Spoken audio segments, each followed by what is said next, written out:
President Donald Trump announced Thursday that he'll be pardoning Dinesh D'Souza. This is from The Week. And this article was one of the most biased anti-Trump, anti-Dinesh D'Souza articles I've ever read. Cool. I did see on Twitter a bunch of notifications about it. Trump's saying that he pardoned him. And then somebody jumped in and says, oh, yeah, so you have like no rule of law in your... The story will explain why this is bullshit. Yes. President Donald Trump announced Thursday he would be pardoning Dinesh D'Souza, the loopy conservative operative who pled guilty for violating campaign finance law. Yeah. No bias there at all. Dinesh D'Souza is a second-generation Indian American. As a dark-skinned immigrant, regressive ideology would say that it is racist for Ryan Cooper, that is the white male author of this article, to critique his opinions would be racist. We need to listen to the voices of people of color, right? Remember that? I think Ryan needs to check his white privilege, but he won't because those censorious rules only apply to minorities that are on their side of an argument. If you are a black conservative, you are to be mocked and demonized with impunity. I love the title because Trump will pardon Dinesh D'Souza. Just in case you didn't know, he's actually a loopy conservative, even though he has like an ethnic name. Loopy conservative operative. Operative, yeah. The biased language is dripping out of this article. Dinesh D'Souza is not a crazy radical. He is a conservative activist who has made a series of films, including Hillary's America, The Secret History of the Democrat Party, where he explains how the Democrat Party has a history of racism and not the Republican Party. Also, Obama's America, 2016, and America, Imagine a World Without Her. Obama's America actually ended up being rather prophetic of talking about what Obama's policies would lead to. And America, Imagine a World Without Her was a fairly good film talking about all the good things America has done and how it is not bad to be an American, that American culture isn't an evil thing like the left would like us to believe. All fairly decent conservative propaganda films that countered liberal propaganda. These movies are effective, more so because he is an Indian conservative that is combating the ideas that America is evil and racist, and it really hurts the regressive narrative. It was because of this that he was the focus of unfair prosecution in an attempt to silence him. The crime he was put in jail for was exceeding campaign finance law.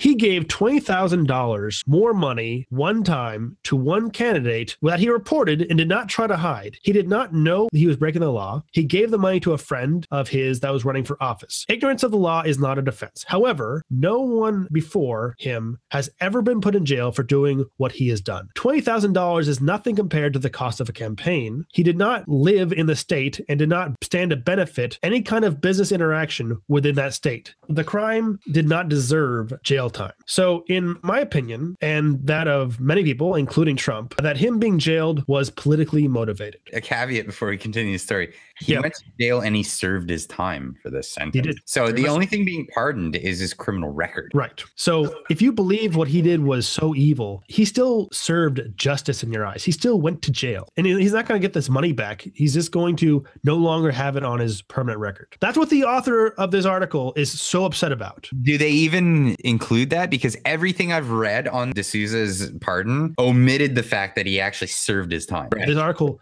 definitely left that out. They're trying to make it sound like that Dinesh and two others were able to escape jail for horribly racist, evil crimes. So Trump tweeted out, "We'll be giving a full pardon to Dinesh D'Souza today. He was treated very unfairly by our government." Ryan wrote in the article, "It is a spectacular abuse of the pardon power to barely veiled an announcement that Trump will use the power to protect odious conservative criminals and undermine the Mueller investigation." It has nothing to do with the Mueller back. See, everything comes back to Russian collusion. Every story has to come back to that because you don't have any real criticism of him. I swear, it must be a game with them, like to see how many times I can reference the Mueller case with that.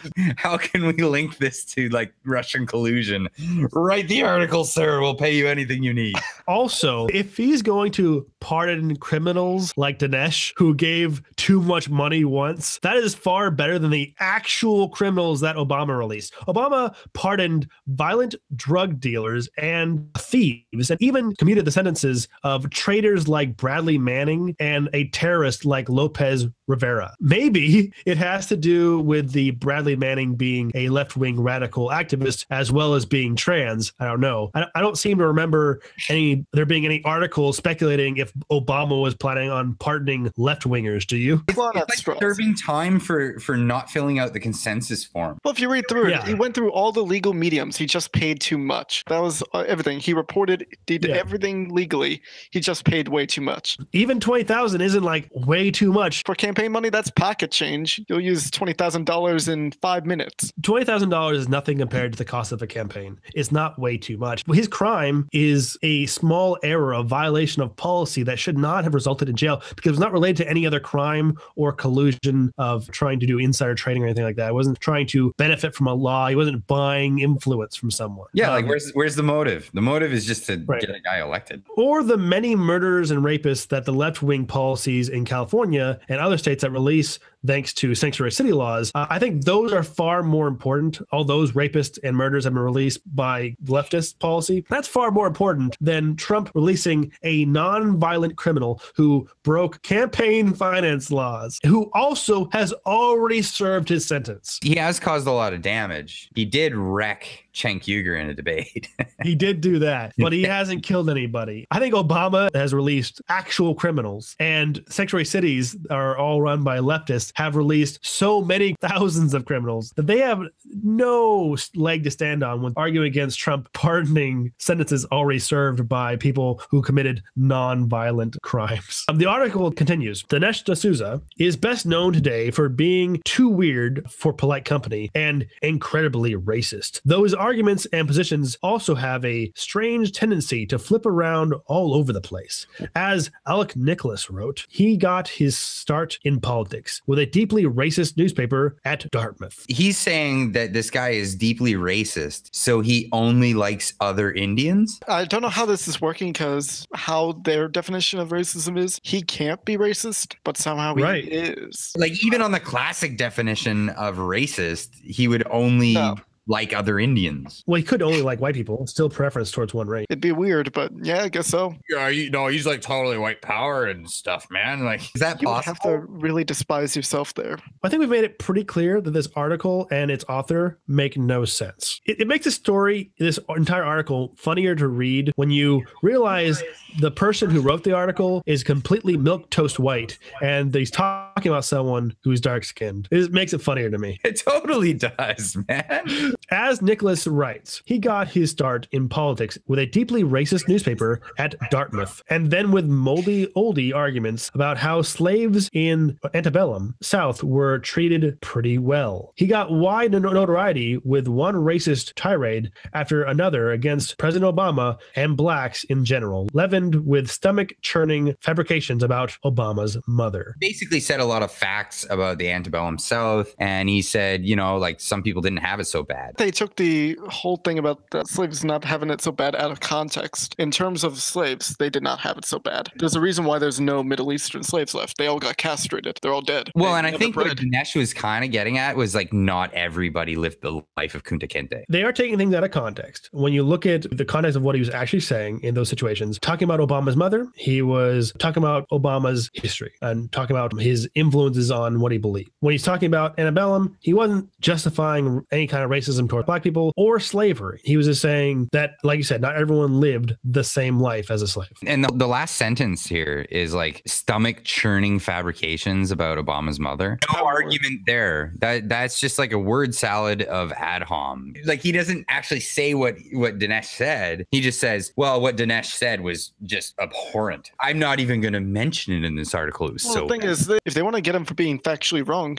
then they could have, but they chose just to make up these word salads and go after him for pointless things. Basically, they're saying what he said was mean and offensive, not that it was inaccurate and not actually the truth. Him saying that Dinesh D'Souza is racist has nothing to do whether or not he should be pardoned for campaign finance law. It had nothing to do with it. Second, he takes no effort in actually providing any evidence for these claims. All this does, I think it's pretty clear from this article, as the author so far has proven that is not objective and that he is got a very biased view of conservatives and Dinesh D'souza. That's all he's proven so far in the article. He hasn't shown why the pardon was not legal. It's a hit piece on this character. This was a law that was in existence for a long time, and no one has ever served jail time until this man. And now Trump is pardoning him after he had served his sentence. He's ignoring all of that. Just the entire article is full of ad hom. So forgive me if I skip ahead a little bit, because like the vast majority of the rest of the article is just trashing Dinesh D'souza. Yeah. You can skip all that because it's fucking bullshit. Like Stefan Molyneux would say, that is not an argument. Ryan is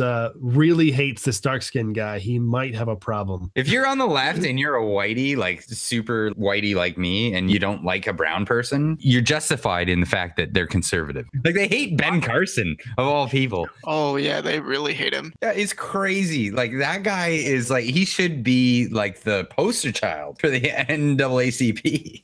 Like, for real. And they hate him. So going on with the article, Trump has now exercised his pardon power on behalf of 3 big-time conservatives: Scooter Libby, Joe Arpaio, and Dinesh D'Souza. The case that led to former Sheriff Arpaio's criminal conviction last month was that a federal judge in Phoenix entered a preliminary injunction against Arpaio and the sheriff's office, because he used to be Sheriff Joe Arpaio, noting that the states do not have the inherent authority to enforce civil provisions of federal immigration law. He ordered Arpaio to stop detaining anyone suspected of state and federal crime. Simply being in the United States illegally is not a crime, only a civil violation, is what the judge said. Ryans stated that pardoning Joe Arpaio for detaining those suspected of being illegally in the country was defending racism. Yeah, so, what a bunch of crap.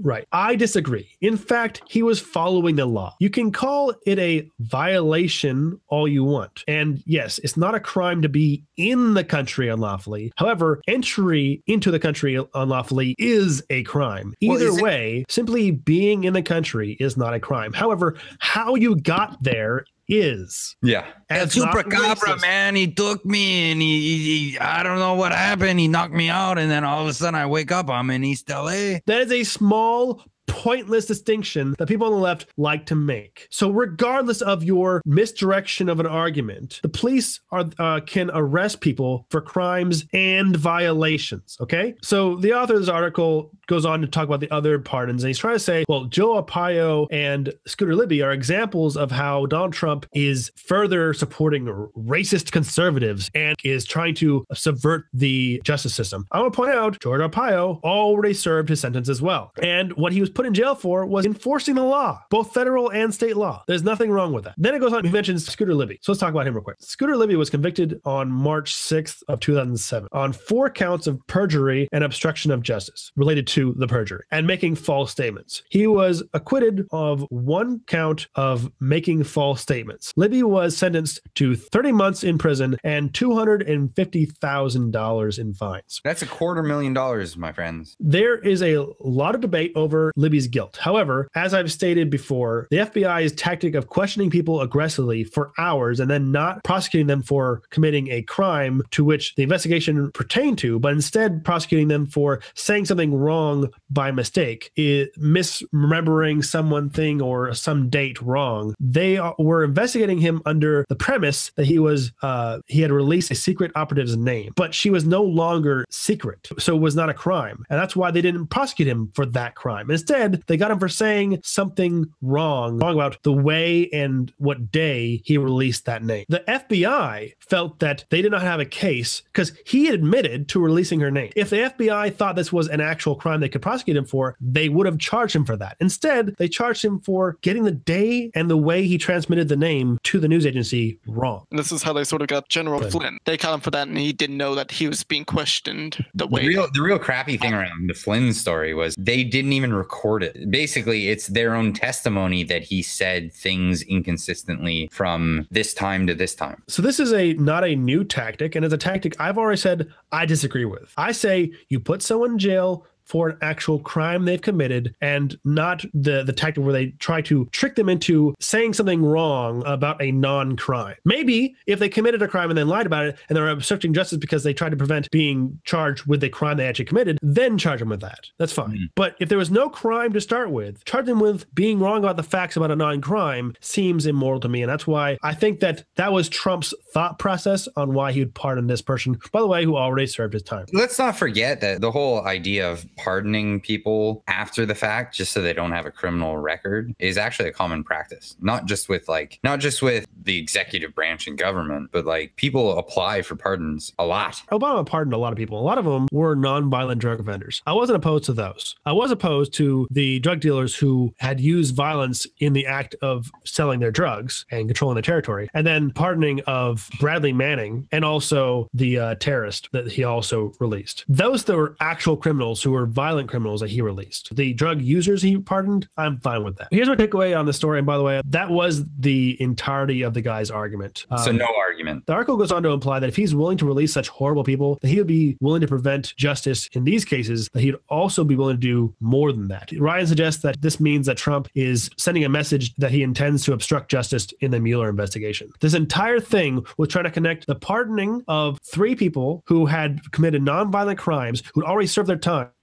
and trying to connect that somehow to the Mueller investigation. I don't think he realizes that even though you're president, you can't pardon yourself if you are, charged with a crime. You can't do that. The Mueller investigation is an obstruction of justice. The FBI did not seek justice for the crimes of Hillary Clinton, but committed crimes by spying on Trump illegally and then wasted millions of dollars on an investigation based on false premises to cover up their own crimes. Second, pardoning nonviolent people for crimes of giving too much money or perjuring not in relation to actually committing any other crime and enforcing state and federal law is fine to me in these cases, especially because they were all very politically charged. All of those 3 cases were very politically charged. And it is also far more permissible than releasing the drug dealers, traitors, and thieves and terrorists that Obama released. So before you get on Trump for pardoning these 3, you might want to write an article about Obama.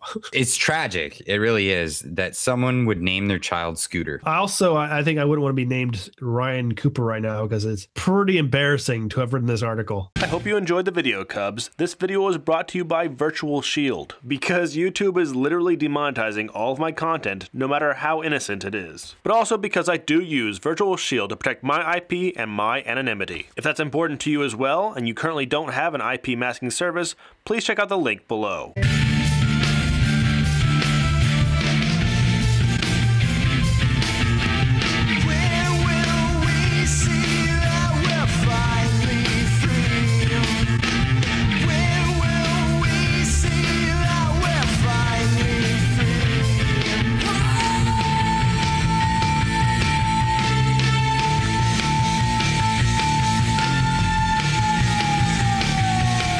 Hello Cubs, thank you for watching. If you liked the video, please hit that like button, and if this is your first time and you want to see more content from me, please subscribe. And if you want YouTube to ignore your request for notifications from my channel, hit that bell button. It won't do anything, but at least you'll feel like you accomplished something. And if you want to support my channel financially, please check out my Patreon. Even $1 a month goes a long way. Monthly donations through Patreon, buying stuff from my merchandise store, or simply by watching and liking my videos. No matter what way you choose to support my channel, I thank you very much for your support.